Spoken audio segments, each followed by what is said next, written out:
Hello. हाँ की भेलो? अरे वाह, ये तो बहुत नीक बात छे। केखन भेलै से? अरे यार, अपना सब बहुत खुशी के बात छो। सुन, पहले हम पापा कनी बता के अबै छी, तहन तोरा से बात करै छी। ठीक छै पापा। यो आह, पापा, एगो खुशखबरी य। की अहाँके पता है मैथिली का ना सीबीएसई में मान्यता मिल गेलै है। ऐसे की हेतै? मतलब पहली से लेकर 10वीं तक का मैथिली पढ़ायल जेतै। अरे ऐसे की फायदा हेतै से हमरा कह। तू जे नौकरी पर कतौ जेमही तो तोरा से हिंदी और अंग्रेजीए में सवाल जवाब पूछतो न, मैथिली से तो नौकरी नहीं भेटतो तोरा। आने कोनो फायदा नहीं छै कर मैथिली तैथिली का, जाके दोसर काज कर कोनो। पापा, अगर अपन सबके भाषा एते पीछा या तऽ एकर सबसे पैघ कारण अहाँके पता है कथी छियै? की एहि सबसे पैघ कारण अपने सब छियै। केना? अपना सबके अपने भाषा बजै में लाज होइए। अहाँ बताओ, अहाँ जब बाहर जाइ छियै अपन दोस्त सब संगे तऽ अहाँ कोन भाषा में बात करै छियै? हिंदी में। हिंदी में करै छियै। सब्जी ले जाइ छियै ओतो हिंदी में करै छियै। अगर अहाँ बाहर रहै छियै और हम ही अहाँके फोन केलहुँ तऽ अहाँ कोन भाषा में हमरा से बात करै छियै? हिंदी में। हिंदी में करै छियै ना। जखन अहाँके खुद लगैए कि अहाँ अगर मैथिली में बात करबै तऽ अहाँके इंसल्ट भऽ जायत, तऽ अहाँ दोसर से केना उम्मीद करै छियै कि ओ मैथिली भाषा के मान्यता देतै? अरे अकेले किछ नहीं होय छै। हम बतबै छौ तोरा कहानी। हम जहन छोट रहिए न तो अपन स्कूल में मैथिली में बात करिए तो हमरा मास्टर बड़ मार मारे, कहे कि हिंदी और अंग्रेजी में क्या नहीं बात करे छ।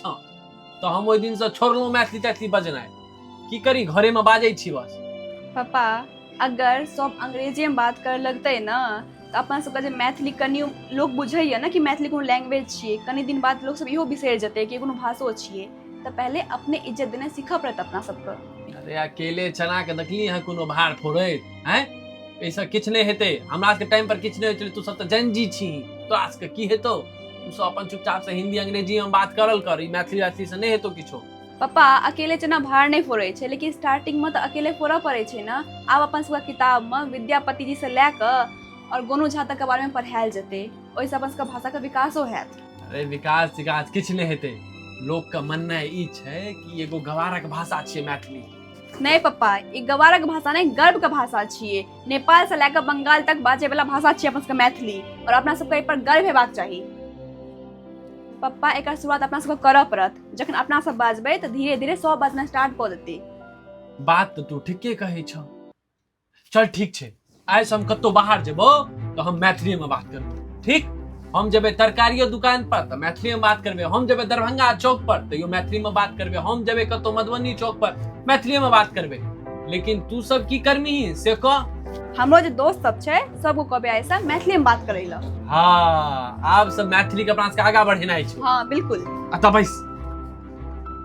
तो आइ से घरे टा में मैथिली नहीं बजबे, बाहरो मैथिलीए बजबे और अपन बाल बच्चा सबके प्रेरित करबे कि मैथिली में बात कर।